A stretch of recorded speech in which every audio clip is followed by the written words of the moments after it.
Hey everyone, welcome back to the Imperial Minis channel. This is Randall, and today we'll be discussing the Brotherhood Without Banners Tactics deck, recently revealed in a guest article written by War Factory on the CMON website.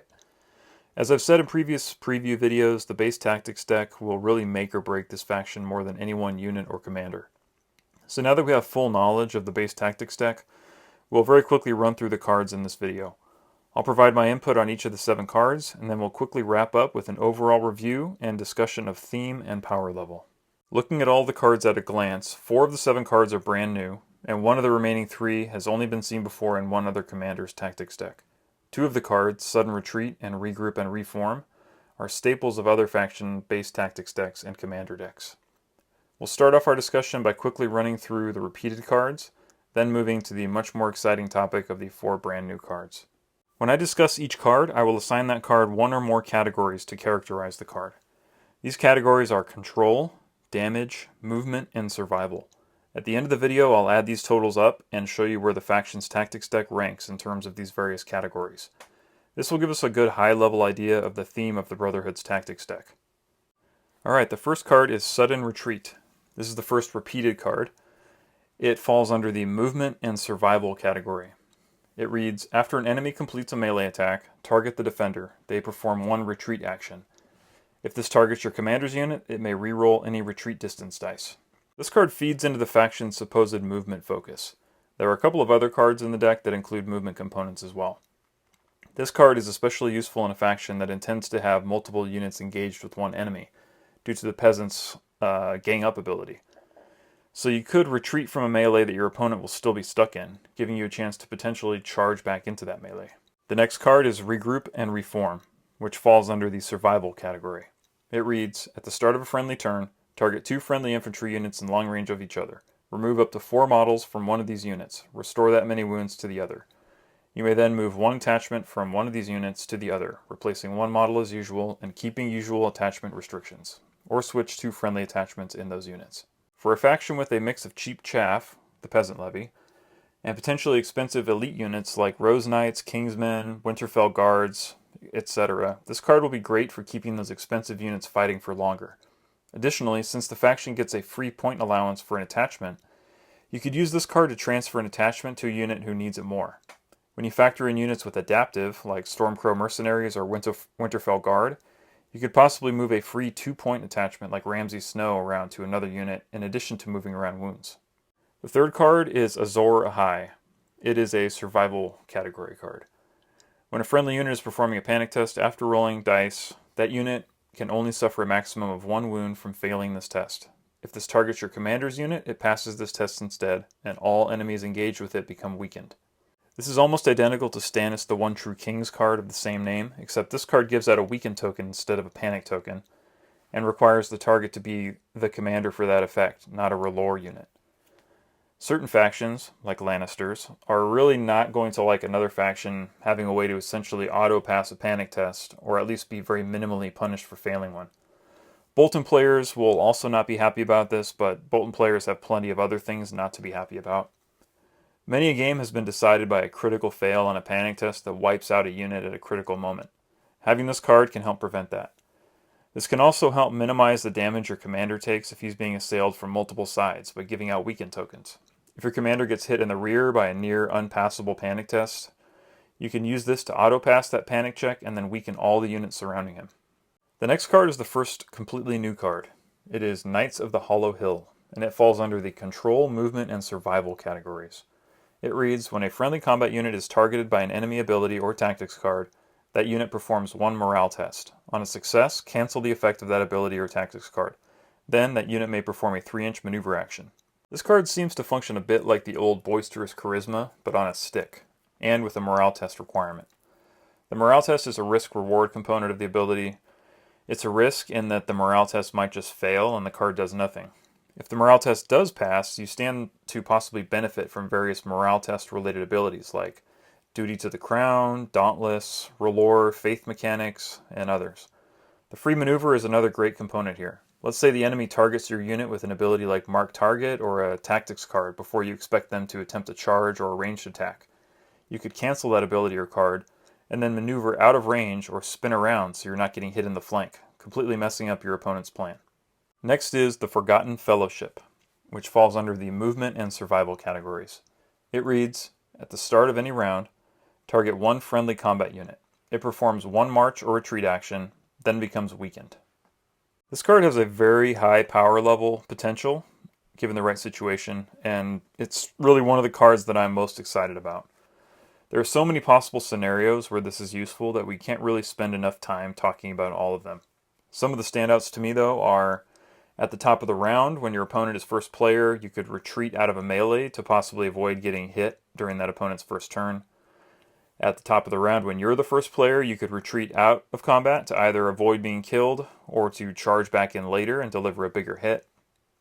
You could position a unit at the end of the previous round to march into the flank or rear of an enemy unit. Get out of the way of a top of round charge by the enemy who thought you were a sitting duck at the end of the last round. And I'll just say, if the Brotherhood ever gets access to an attachment with enhanced mobility, this card is going to be absolutely filthy. It's a card you can't pull during the round and make use of that round, so you'll need to have drawn it at the top of the round or during the previous round. You might end up wanting to hang on to this card in your hand for a little while, but it's probably useful enough that you just use it at the top of the next round no matter what. Getting weakened is a small price to pay for this amount of movement. Also note, if the unit taking this action is benefiting from having the Brotherhood quest card, but the realm remains on it, they can disregard the weakened token aspect entirely, assuming they have an order on that card.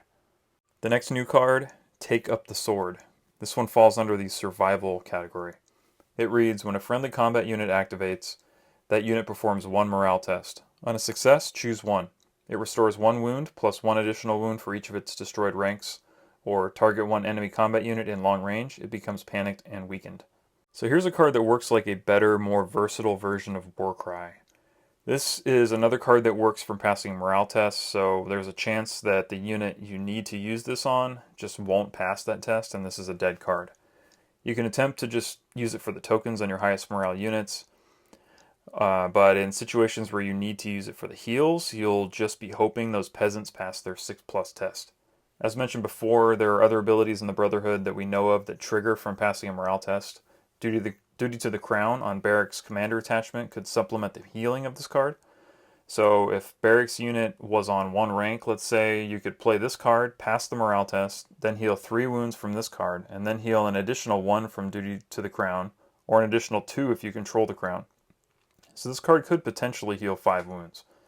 Similarly, since this triggers off of a unit's activation, you could play this on a unit with the Thoros attachment, whose reinforcements ability heals 1 when he activates, and +1 with the Crown, for a total, again, of 5 wounds. The Panicked and Weakened token option is in line with the ambush style this faction seems to be fostering. But this card is really only one of their 2 token gen cards in the entire base deck, the other being Azora High. Now the final card, But the Realm Remains. This falls under the survival category.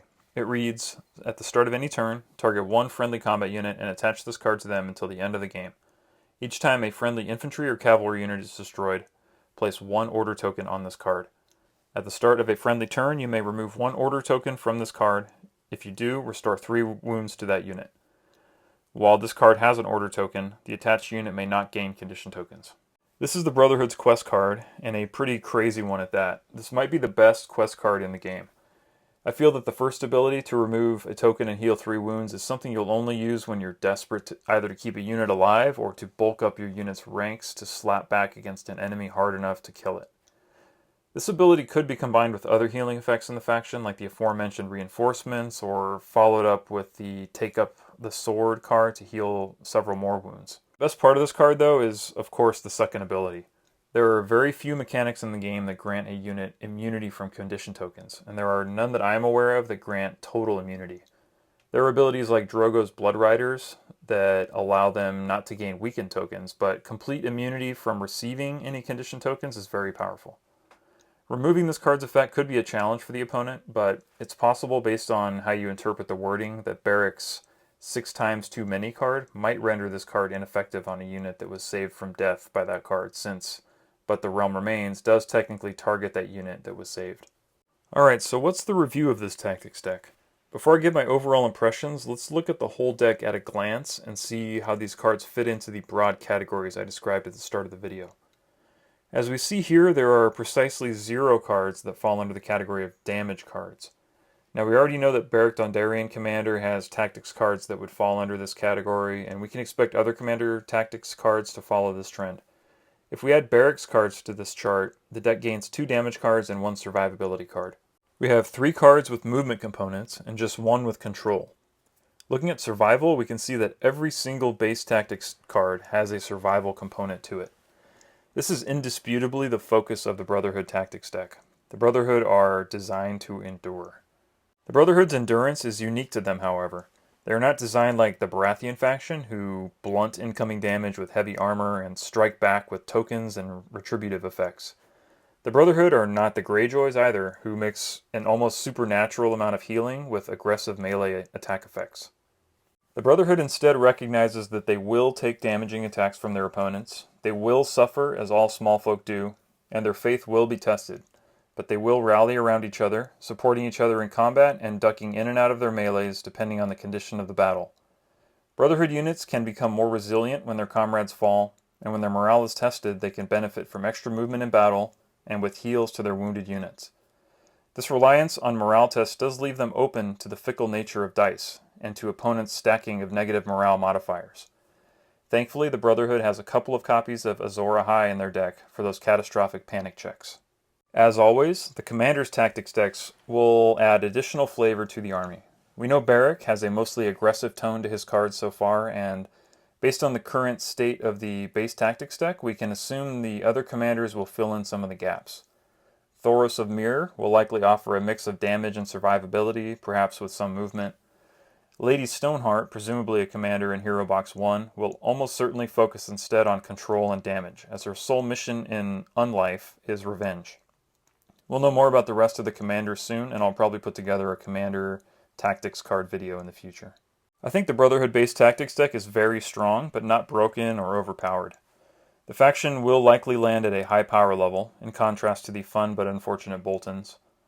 There are some standout cards like the Forgotten Fellowship and But the Realm Remains, but the whole package just feels very cohesive and on theme for the faction.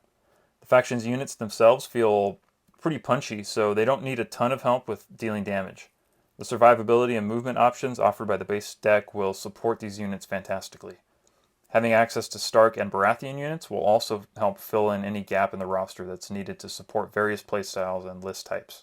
Now, a few other quick notes about the tactics deck that are worth mentioning. There aren't really any conflicting triggers in the deck, so you won't be stuck with multiple cards to pick from for one trigger. There's also a minimum of token generation, with only a couple of opportunities to dish out tokens. Speaking of tokens, the base tactics deck provides absolutely no token removal at all. Hopefully the NCUs can help in this regard, but if not, the Brotherhood will just have to eat every token that comes their way until they can attach a But the Realm Remains card on their most valuable units and get an order token on them. So, what do you think of the tactics deck? Do you agree that it's mostly survival focused? What are some interesting uses of the cards that I didn't mention in this video? I'd love to hear other folks' take on the state of this base faction deck. Many in the community have waited years for the Brotherhood to come to the game, and now we finally know what kind of design DNA is behind the faction. Thanks everyone for joining me in this discussion of the Brotherhood tactics deck. If you enjoyed the video, please consider giving it a like, and if you want to stay tuned to my continuing coverage of the Brotherhood Without Banners, hit subscribe if you haven't done so already. Until next time, this is Randall, signing off.